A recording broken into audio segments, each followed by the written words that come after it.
देवरानी जेठानी की पहली रसोई पर आए 100 मेहमान। सपना बहू, जानवी बहू अपने शुभ कदमों से इस घर में प्रवेश करके यहाँ ढेर सारी खुशियाँ ले आए। थोड़े समय बाद सपना और जानवी, ये दोनों बहुएं अपने आलीशान ससुराल में हॉल में बैठी थी। उनके सामने उनके सास ससुर हिमानी, मदन, पति रमेश, सुरेश और नंद कविता ये सब खड़े थे। हिमानी के परिवार वाले बहुत ही धनी लोग हैं। माँ, मैं तो बहुत थक चुकी हूँ, मैं सोने जा रही हूँ। हाँ, थकान तो मुझे भी लग रही है, चलो सब जाकर सो जाते हैं। सब अपने अपने कमरे में चले जाते हैं। सपना अपने पति रमेश के साथ अपने कमरे में थी। मेरी ससुराल वाले तो कितने धनी लोग हैं, चलो अब तो यहाँ मजे से मेरा जीवन कटेगा। इधर जानवी सुरेश के साथ अपने कमरे में थी। बस अब कल सवेरा होते ही मैं जेठानी जी से कह दूंगी कि रसोई के काम ना आप ही संभालो, क्योंकि मुझे अच्छा नहीं लगता रसोई के काम करना। अगले दिन सवेरे सब घर के हॉल में बैठे थे। सपना बहू, जानवी बहू, आज तुम्हारी मुंह दिखाई की रस्म है। घर में कुछ मेहमान आएंगे तो तुम जाकर अपने हाथों से खाने की व्यवस्था करो। आज तुम्हारी पहली रसोई है। तभी दरवाजे पर घंटी बजती है। मैं देखती हूँ। कविता आकर दरवाजा खोलती है तो सामने हिमानी की छोटी बहन सुजाता खड़ी थी। अरे सुजाता, तू? ये क्या दीदी, अकेले अकेले बच्चों की शादी कर ली और हमें बुलाया तक नहीं। सुजाता सोफे पर आकर बैठ जाती है। अरे तू अकेली आई है क्या? बाकी लोग कहाँ हैं? तभी सुजाता का पति, उसके 2 बेटे, 2 बहुएं और दोनों बेटों के 4 बच्चे, ये सब अंदर आते हैं। अरे बाप रे, इतने सारे लोग! सब घर में आकर बैठ जाते हैं। अरे जानवी, ये तो कितने सारे लोग आ गए। मतलब अब हमें इन सब के लिए भी खाना बनाना पड़ेगा। थोड़े समय बाद दरवाजे पर फिर घंटी बजती है। तभी जानवी दरवाजा खोलती है तो बाहर सुजाता की मासी और उसके परिवार के 12 सदस्य खड़े थे। अरे बाप रे, इतने सारे लोग! अब ये कौन है? तभी ये सब भी अंदर आते हैं। अब इतने मेहमानों से घर में काफी भीड़ हो चुकी थी। थोड़े समय बाद हिमानी की दाई माँ और उसके परिवार वाले घर आते हैं। फिर उसकी ताई माँ और उसके परिवार वाले आते हैं। अब ऐसा करते करते हिमानी के घर पूरे 100 मेहमान आ जाते हैं। घर में इतनी भीड़ हो चुकी थी कि जानवी सपना घर के एक कोने में खड़े थे। अरे अरे, सांस तो ले लेने दो मुझे। अरे हटो, अरे हटो यार। क्या मेला लगा रखा है यहाँ इन सब ने। जैसे तैसे सपना, जानवी उस भीड़ में से निकलकर आंगन में आते हैं। बाप रे बाप, अगर थोड़ी देर और रहती मैं अंदर तो मेरा तो दम ही घुट जाता था। इतने मेहमान किसके होते हैं यार? तभी हिमानी बाहर आती है। बहू, तुम दोनों यहाँ क्या कर रही हो? अरे माँ जी, ये इतने सारे लोग कौन हैं? पूरा घर भर गया हमारा इन लोगों से। घर में सांस लेने की भी जगह नहीं है। बहू, ये सब हमारे रिश्तेदार हैं। क्या रिश्तेदार? इतने सारे? आपके खानदान में लोग मरते नहीं हैं क्या? क्या मतलब? नहीं, मतलब इतने सारे लोगों का झुंड अचानक से हमारे घर आ गया। अब इतने सारे रिश्तेदार तो हमने आज तक किसी के नहीं देखे। शादी ब्याह में भी बस 20-30 लोग ही आते हैं। बकवास बंद कर बहू और सबके लिए खाने की व्यवस्था करो। क्या इतने सारे लोगों के लिए? क्या मजाक कर रही हो आप माँ जी? एक गांव भर कर लोग हमारे घर में आ गए हैं। हम कैसे इतने सारे लोगों के लिए खाना बना पाएंगे? इतना तो राशन भी नहीं होगा घर में। हाँ, एक पूरी खेत की फसल तोड़कर लानी होगी इतने लोगों के लिए। तुम दोनों फिर बकवास करने बैठ गई।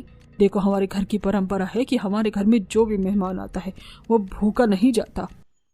अरे पर माँ जी, मेहमान भी ढंग के रहे तो खिलाने में भी मजा आता है। अब इतने मेहमान किसके होते हैं? ठीक है माँ जी, हम बनाते हैं। आप 4-5 बड़ी देग मंगा दीजिए, क्योंकि घर के छोटे बर्तन में तो इतना खाना नहीं बन पाएगा। और साथ में आस पड़ोस वालों के घरों से 100-200 चूल्हे भी लेकर आइए, क्योंकि एक गैस पर इतना खाना बनाना मुश्किल है। इतना सब करने की जरूरत नहीं है। मैं 4-5 देग रमेश सुरेश के हाथों मंगा लेती हूँ और वो तुम्हें राशन भी लाकर देते जाएंगे। कोई भी मेहमान भूखा नहीं रहना चाहिए। तुम दोनों यहाँ आंगन में ईंटों के चूल्हे बना लो। हिमानी घर के अंदर चली जाती है। पता होता अगर कि इस घर में बहू की पहली रसोई ऐसी होती है तो मैं मर जाती, पर इस घर में कभी शादी करके नहीं आती। कोई नहीं जानवी, एक ही दिन की तो बात है, थोड़ी तकलीफ उठा लेते हैं।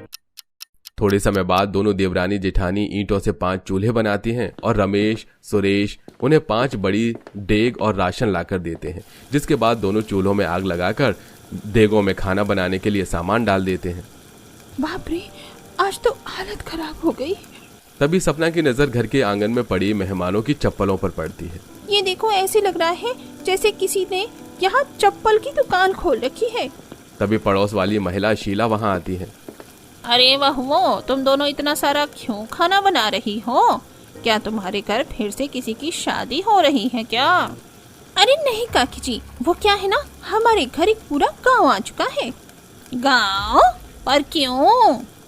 क्योंकि उनके गांव में ना भयानक बर्बादी आ चुकी है। वहाँ कर्फ्यू लग गया है ना, तो सारे 100 लोग यहीं आ गए हमारे घर पर। इतना काम करके दोनों बहुएं चिड़चिड़ी हो चुकी थी। तभी हवा के कारण चूल्हे में लगी आग बुझती जाती है। कितनी बार बुझ रही है ये आग? तभी जानवी मेहमानों को कुछ चप्पल लाकर आग में फेंक देती है। अरे ये मेहमानों की चप्पल है। अरे कीड़े पड़े ऐसे मेहमानों को हमारे नाक में दम करके रख दिया इन्होंने। फिर क्या था, रमेश सुरेश बार बार दोनों को राशन और सब्जियां लाकर देते हैं। थोड़े समय बाद घर के अंदर से एक बूढ़ी महिला बाहर आती है जिसका केवल एक ही दांत था। तभी वो हंसते हुए कहती है, बहुओ, मेरे लिए ना मेथी के पराठे बना देना। ये सुनकर सपना का खून खौल उठता है। देखो तो सही, इस एक दांत वाली चुड़ैल को शमशान की दीवारें भी इसे चीख चीख कर अपने पास बुला रही होंगी। थोड़ा सा जहर दे दे जानवी इस बुढ़िया को, मेथी के पराठे खाएगी, बुरी गत की। बूढ़ी महिला अंदर चली जाती है। तमाशे के मेहमान आ गए हमारे घर में। छोड़ो ना दीदी, क्यों अपना बीपी हाई कर रही हो आप? अब काफी मेहनत के बाद दोपहर के 3 बजे तक सारा खाना बनकर तैयार हो जाता है। बहुओं, मेहमान लोग खाने की राह देख रहे हैं, चलो खाना लेकर अंदर आओ। माँ जी, घर में 100 लोग हैं, इतने लोग कैसे घर में बैठकर खाना खा पाएंगे? हम यहाँ सड़क पर बैठाकर सबको खाना खिलाते हैं ना। हाँ माँ जी, घर में तो जगह ही नहीं है। थोड़े समय बाद सारे मेहमान घर के सामने लंबी सड़क पर बैठकर खाना खाने लगते हैं। अब ये देखकर आस पड़ोस वाले दंग रह जाते हैं। तभी एक आदमी सपना जानवी के पास आता है। अरे ये लोग सड़क पर बैठकर क्यों खाना खा रहे हैं? क्या किसी की शादी का खाना चल रहा है?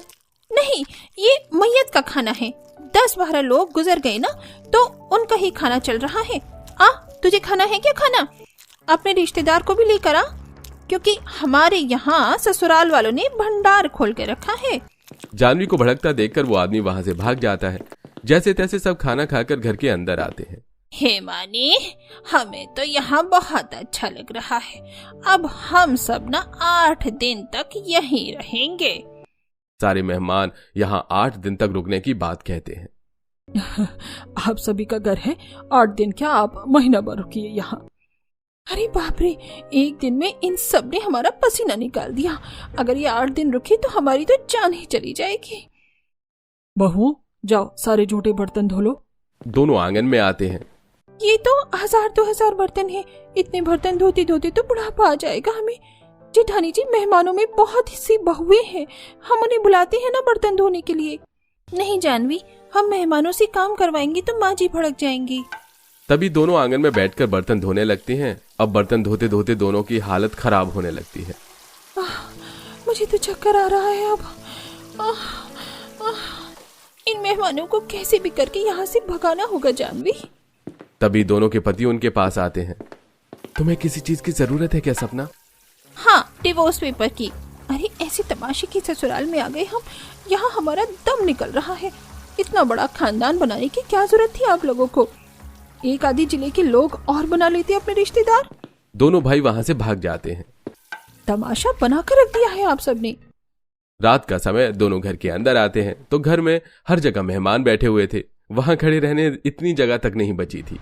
यहाँ तो बैठने के लिए भी जगह नहीं है। बस अब बहुत हो गया, ये मेहमान ऐसे नहीं जाएंगे यहाँ से।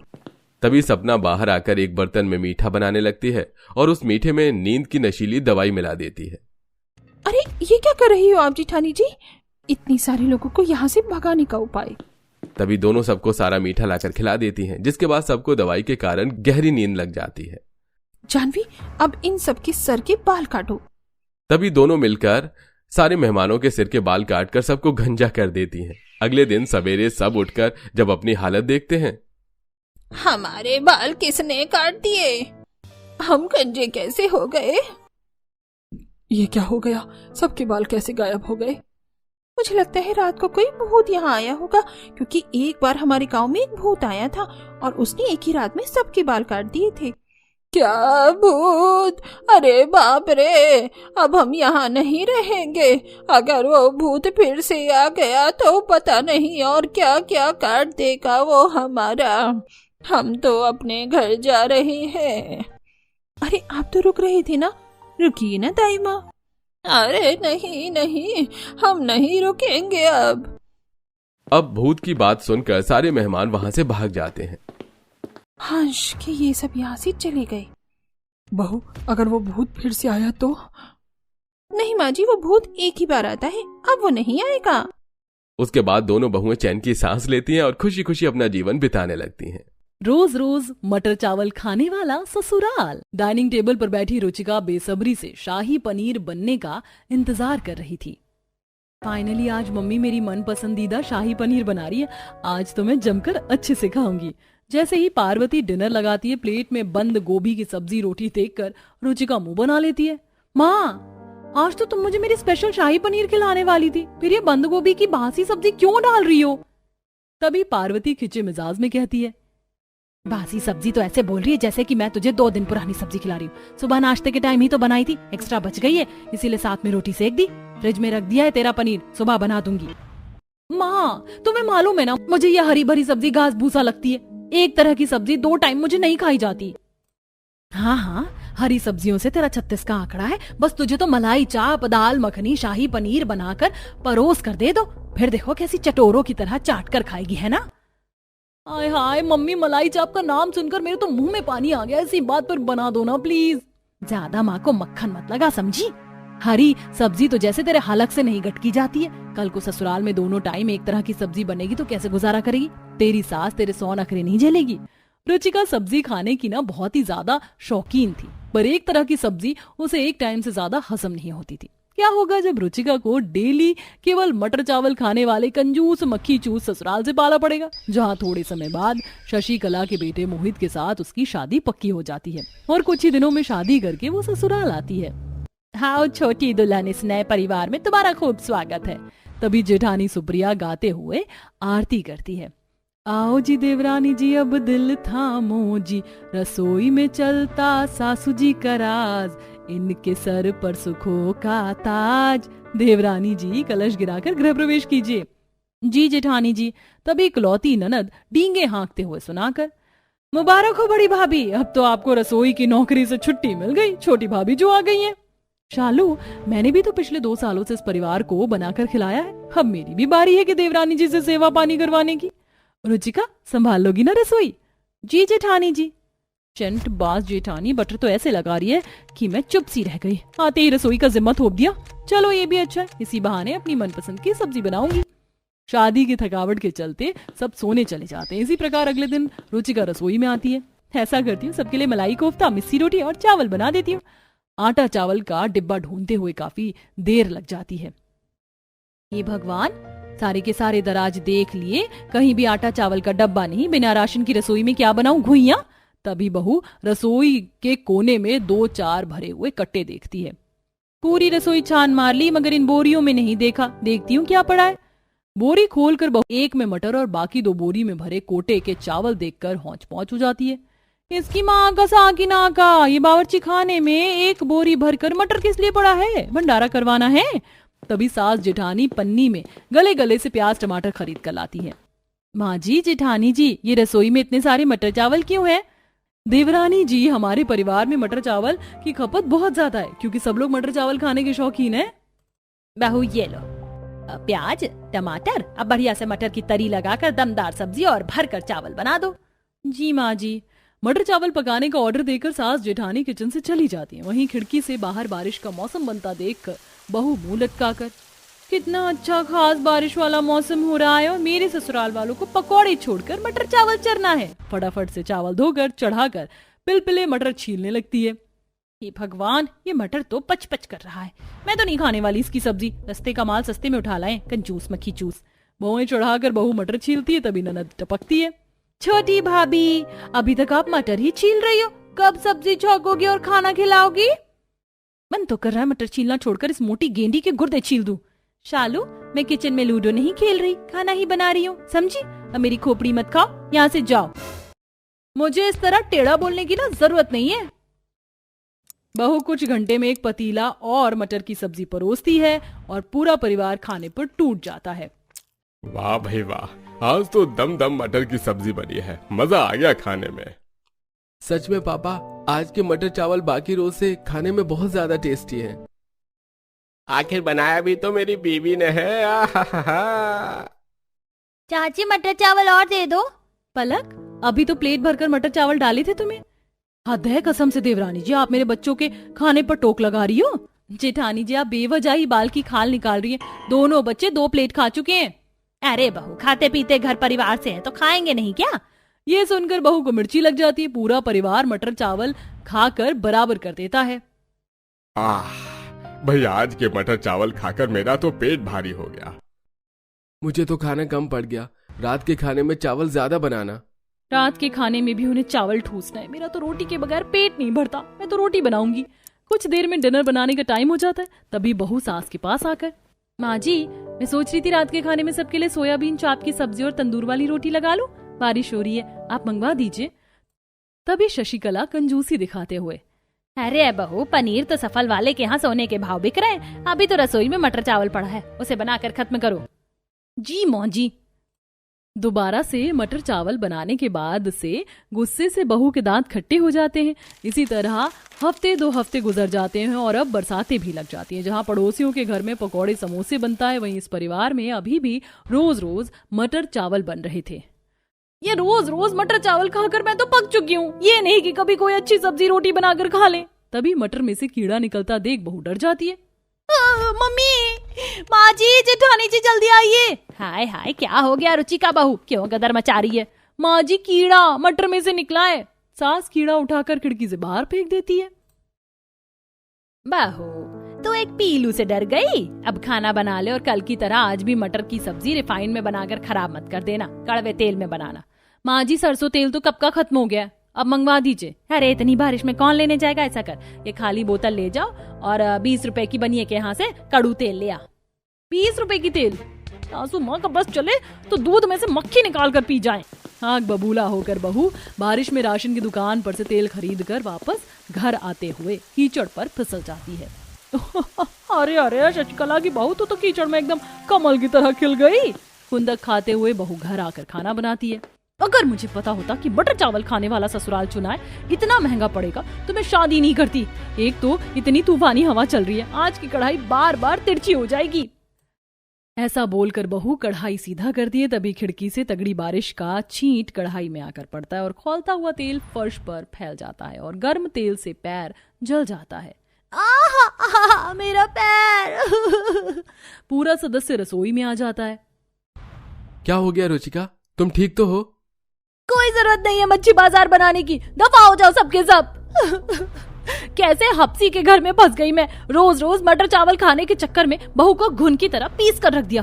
कभी कोई अपने मुंह से नहीं कहता कि कोई अच्छी सब्जी बदल कर बना लो, मटर की बलि चढ़ेगी बस डेली। बहू को उसके पसंद की सब्जी रोटी खाने के लिए तरसता देखकर ससुराल वालों को अपने खाऊपन पर पछतावा होता है, जिसके बाद अब एक टाइम मटर चावल और दूसरे टाइम बहू की मनपसंद की रोटी सब्जी बनने लगती है।